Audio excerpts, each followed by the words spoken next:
Hey friends, this is Prokopis from String Systems, and today I'm sharing a lesson from Bar Chord Workshop where we talk about the difference between improvising a rhythm guitar part versus memorizing rhythmic patterns. Let me remind you that you will need to know the notes on strings 6 and 5 in order to make the most of bar chords. So if you want a fun and effective way to learn them, get my free mini course called Fretboard Memorization Toolbox using the link below. So let's get started.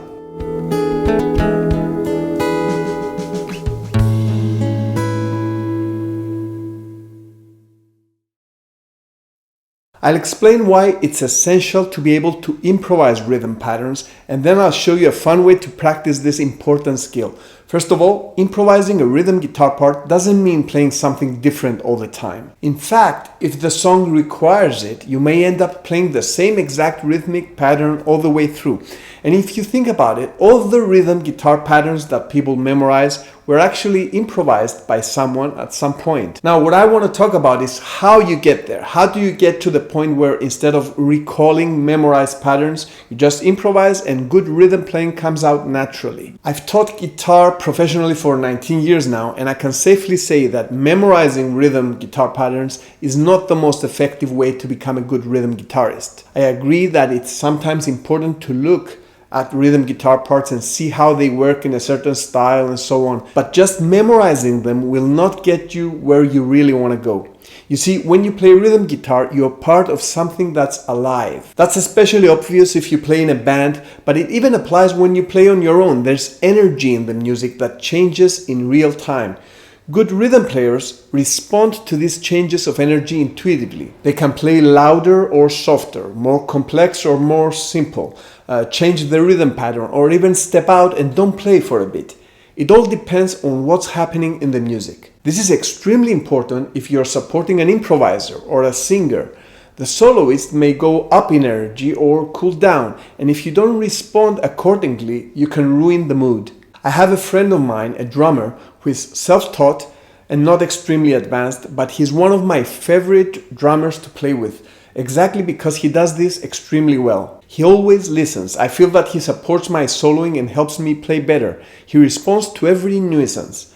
I have another drummer friend who is technically more advanced, but he always thinks too much and doesn't listen. To tell you the truth, I avoid playing with him because it's tiring. I struggle to get my inspiration out because he's on his own little world and doesn't respond to the feel of the rest of the band.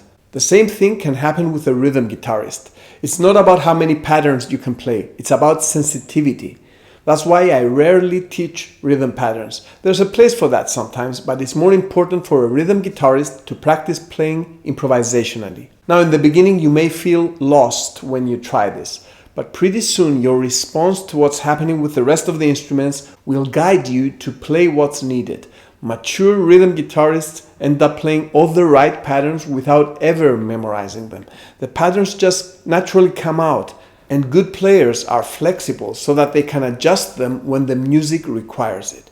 Copy-paste patterns just won't cut it.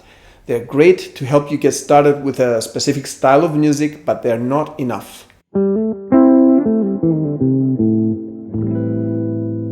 In the next lesson, you will start to practice the bar chords we are learning over real songs using the included backing tracks. As you progress with this course, you will have multiple options for each chord. But for now, let's not improvise the actual chords. Let's limit improvisation to what's happening in the picking hand. So in practice step 1, we predetermine our chord options. For example, I decide that I want to play these options for A major to F sharp minor.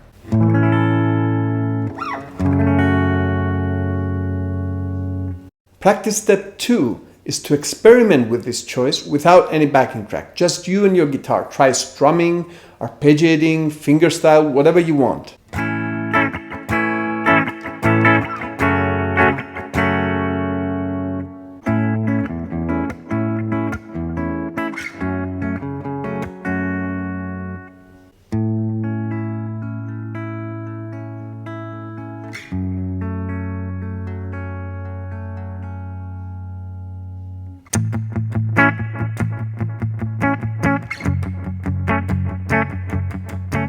Then, after you have finished step 1, which was to determine your chords, step 2, which was to experiment with them, Now step 3 is to use the provided backing track.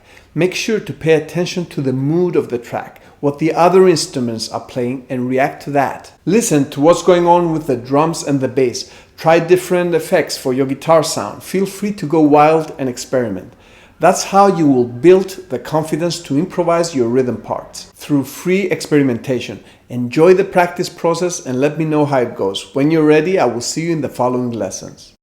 Hey friends, this was an excerpt from one of my courses called Bar Chord Workshop. In this course, we don't just memorize chord shapes. We use an effective system to explore interesting and fun things about chords like major, minor, dominant 7, minor 7, add 9, minor 9, sus4, and many more, so that you can handle any song in any key. Now, nothing compares to having a plan and building your skills up step by step. So check out Bar Chord Workshop, and don't forget to get my free mini course called Fretboard Memorization Toolbox and start learning the fretboard now. This is Prokopis from String Systems reminding you to enjoy your practice and be effective.